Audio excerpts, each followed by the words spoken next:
अस्सलामुअलैकुम नाज़रीन, क्या उस्मान बे और मालूनत उनकी शादी अगली किस में होगी? आया नकोला काले शुमान तोगिया और उस्मान बे के दरमियान कौन से शैतानी चाल चलेगा? इस सीजन की सबसे अहम पेशरफ्त क्या होगी?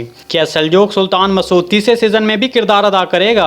मंगोलों को कैसे इस खित्ते से निकाला जाएगा? उस्मान बे की रियासत कब कायम होगी? क्या इस सीजन के आखिर में तुर्गुत बे की एंट्री करवाई जाएगी? तो इन तमाम सवालात के जवाब लेने के लिए वीडियो को आखिर तक लाजमी देखिएगा, मगर इससे पहले आपसे गुजारिश है हमारे चैनल को सब्सक्राइब कर दें। उस्मान बे जो अपनी रियासत कायम करने के लिए दिन ब दिन अपने दुश्मनों को एक एक करके शिकस्त देकर मजबूत होते जा रहे हैं। रियासत के क्याम में सबसे बड़ी रुकावट एनागोल किला, जो कि उस्मान बे और मंगोल दोनों ही इस किले को फतह करके इस इलाके में अपनी मरकजी मकाम बनाना चाहते हैं। जैसे कि तारीख में है कि ये किला तुर्कों ने उस्मान बे के जेरे क़यादत फतह किया था, तो लिहाजा ये किला उस्मान बे ही फतह करेंगे। इस किले की फतह के बाद सल्तनत उस्मानिया की बुनियाद रख दी जाएगी। तो यहाँ पर सबसे बड़ा सवाल यह है कि क्या इस सीजन में ही ये किला फतह होगा? तो आपको बता दें कि एनागोल किला इस सीजन में फतह नहीं होगा। इस सीजन की सबसे अहम पेशरफ्त तमाम तुर्क कबाइल का इत्तेहाद और उस्मान बे की दूसरी शादी होगी। अब बात करते हैं कि क्या अगली किस्म में उस्मान बे और मालूनत उनकी शादी होगी। देखिए, आने वाली 58 किस्में उस्मान बे और मालूनत उनकी शादी के हवाले से उमर बे से बात होगी, क्योंकि ये काम इतना जल्दी नहीं होगा कि उमर बे फौरन ही इस बात को मान जाएं।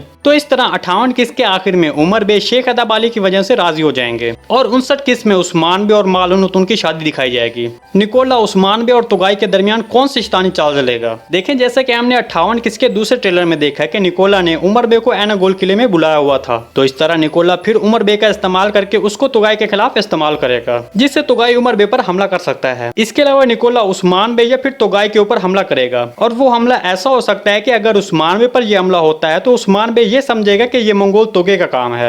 मतलब निकोला अपने फौजियों को मंगोल लिबास पहनाकर हमला करवा सकता है, या फिर इसी तरह वो तोगे के साथ भी यही काम कर सकता है, जिससे तोगे समझेगा कि ये हमला उस्मान बे ने करवाया है, जिससे इन दोनों के दरमियान मुआहदा टूट जाएगा। इसके बारे में आपको क्या लगता है कि निकोला कौन सी चाल चलेगा? कमेंट सेक्शन में जरूर बताइएगा। अब उस सवाल के बारे में बात करते हैं जो हमसे बार बार कमेंट सेक्शन में पूछा जाता है कि क्या तुर्गुत बे की इस सीजन में वापसी होगी। तो इसके बारे में आपको बता दें कि इस सीजन में तुर्गुत बे की एंट्री नहीं करवाई जाएगी, लेकिन कुछ चैनल इसके बारे में खबरें दे रहे हैं कि इसकी एनागोल किले की फतह के वक्त एंट्री करवाई जाएगी। तो इसके बारे में जान लें कि अगर कुछ ऐसा हुआ तो बुज़दाग साहब अभी सबसे पहले मीडिया को रिपोर्ट करेंगे, और सीरीज की चलने वाली चंद एक साथ पहले से ही तुर्गुत बे की एंट्री के हवाले से कुछ मंजर पेश किए जाएंगे, क्योंकि जब अर्तुगरुल गाजी की एंट्री करवाई गई थी तो उसका पहले सीजन में चंद आखिरी के साथ में बार बार अर्तुगरुल गाजी की वापसी के बारे में बातें की जाती रही थी। तो अगर कुछ ऐसा हुआ तो यकीन रखें कि तुर्गुत बे के हवाले से भी ऐसे ही मंजर पेश किए जाएंगे। लेकिन अब तक की हमारी रिपोर्ट के मुताबिक जो हमने तुर्किश मीडिया से हासिल की है, उसके मुताबिक तुर्गुत बे की वापसी के वाज़ेह मालूमात नहीं है। क्या आप चाहते हैं कि तुर्गुत बे की वापसी होनी चाहिए? कमेंट सेक्शन में जरूर बताइएगा।